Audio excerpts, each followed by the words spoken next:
जय श्री राधे। माघ मास महत्तम छठा अध्याय। दत्तात्रेय जी ने कहा, हे राजन, माघ महत्तम का एक और प्राचीन इतिहास में तुमको सुनाता हूँ। पहले सतयुग में वैशत नगर में कुबेर के समान धनी हिमकुंडल नाम का एक वैश्य था। वह कुलीन सत्क्रिया करने वाले ब्राह्मणों व देवताओं का पूजन करता था। वह खेती करता और गाय भैंस घोड़ा आदि पशु पालता था तथा क्रय विक्रय व्यापार करता था। दूध दही मट्ठा घी गोबर लकड़ी फल अन्न तेल फूल साग मिष्ठान आदि सभी वस्तुओं का व्यापार करता था। इस प्रकार व्यापार द्वारा उसने 1 करोड़ स्वर्ण मुद्राएं इकट्ठी की। जब वह वृद्धावस्था को प्राप्त हुआ तो यह सोचने लगा कि यह संसार तो क्षणिक है। हिमकुंडल ने अपना भविष्य ठीक करने के लिए धन का छठा भाग धर्म कार्य में लगा दिया। उसने अनेक मंदिर एवं शिवालयों का निर्माण करवाया, बड़े बड़े तालाब और कुएं एवं बावड़ी खुदवाई, छायादार फल के वृक्ष लगवाए। वह नित्य प्रति अन्नदान करता था। पुराणों में जिन दानों का महत्व बताया गया है वह उसने सभी किए और इस प्रकार वह अपने शेष जीवन को धर्म कार्यों में व्यतीत करने लगा। उस धर्मात्मा वैश्य के उसी समय में 2 पुत्र पैदा हुए जिनका नाम उसने कुंडल और विकुंडल रखा। जब वह पुत्र युवा हुए तो उसने अपने घर का भार व व्यापार पुत्रों को सौंप दिया और भगवान की तपस्या के लिए वन में चला गया। भगवान की आराधना एवं तप करता हुआ वह वैश्य अंत में वैकुंठ गया। हे राजन, उसके दोनों पुत्र कुंडल और विकुंडल जब बड़े हुए तो पिता के अपार धन को देखकर अभिमानी हो गए। वे दुष्टों की संगत में पड़कर दुष्कर्म करने लगे। माता तथा गुरुजनों के वचन नहीं मानते थे और अधर्मी वन वे गलत मार्ग पर चलते हुए पर स्त्रीगामी हुए। वह वैश्य एवं दुराचारणी स्त्रियों के साथ हमेशा रहते थे। वह हर समय धूर्त पतित और मक्कार पुरुषों से घिरे रहते थे। अच्छे कीमती वस्त्र धारण करते, चंदन कस्तूरी आदि का तिलक लगाए, अपना ऐश्वर्य दिखाने के लिए मूल्यवान आभूषणों को धारण करते थे। उनकी सवारी में घोड़े हाथी रथ मौजूद रहते थे। हमेशा मद्यपान करते और मदमस्त हुए समस्त दिशाओं में घूमा करते थे।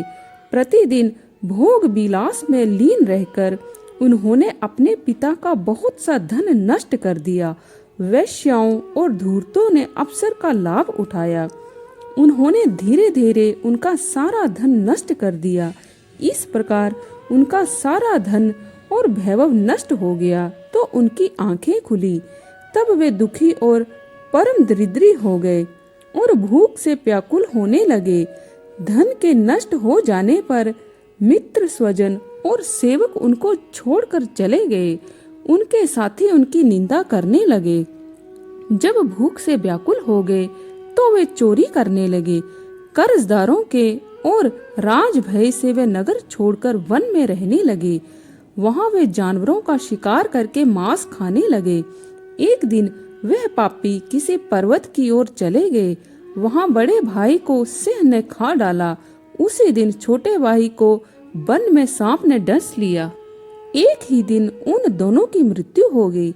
तब यमदूत उन दोनों को बांधकर धर्मराज के पास पहुँचे और बोले, यह दोनों महान पापी हैं, हम इनको ले आए हैं। जैसे आप आज्ञा दें वैसा ही इनके साथ व्यवहार किया जाए। तब यमराज ने चित्रगुप्त जी से उन दोनों का लेखा सुना और कहा, एक को महानरक में डाल दो और दूसरे को स्वर्ग में स्थान दो। यमराज की आज्ञा पाते ही दूतों ने कुंडल को महानरक में डाल दिया और विकुंडल से मधुर वाणी में कहा, आप स्वर्ग में पधार कर वहाँ के दिव्य सुखों का उपभोग करें। उन दूतों की बात को सुनकर विकुंडल संशय में रह गया। दत्तात्रेय जी बोले, हे राजन, दूत के साथ स्वर्ग जाते हुए विकुंडल ने पूछा, हे धर्मराज, मेरा संशय दूर करने के लिए यह बताओ कि हम दोनों भाइयों को इस प्रकार अलग अलग फल क्यों मिला है?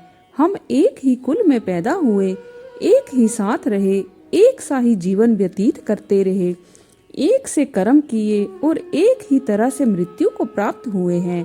उसकी बात को सुनकर धर्मदूत बोला, हे विकुंडल, माता पिता, भाई बहन आदि कर्म अनुसार ही मिलते हैं।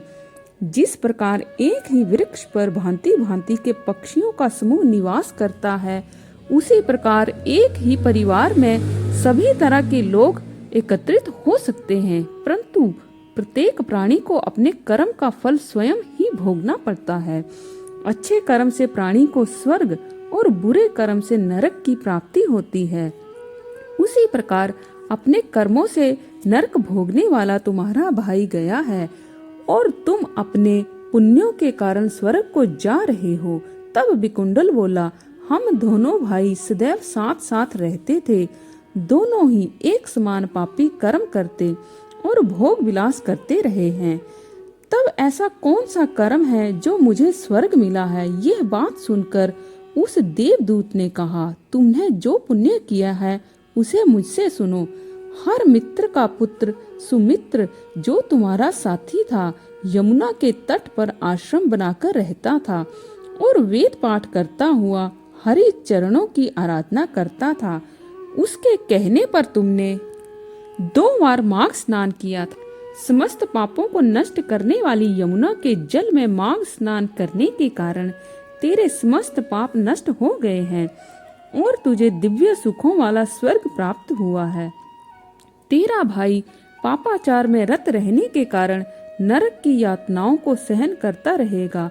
दत्तात्रेय जी बोले, हे राजन, देवदूत के इन वचनों को सुनकर उस वैश्य पुत्र ने दुखी होकर उससे कहा, हे साधु, सत्पुरुष सदैव उपकार करते हैं।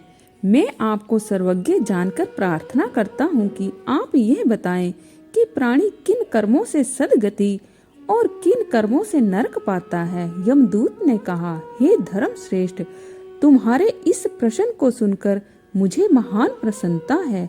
महर्षि, मेरे पास समय का अभाव है, तथापि मैं तुम्हारे इस सुंदर प्रश्न का उत्तर अवश्य दूंगा। जो मन वचन कर्म द्वारा किसी भी प्राणी को कष्ट नहीं पहुंचाते, वे निश्चय ही स्वर्ग जाते हैं।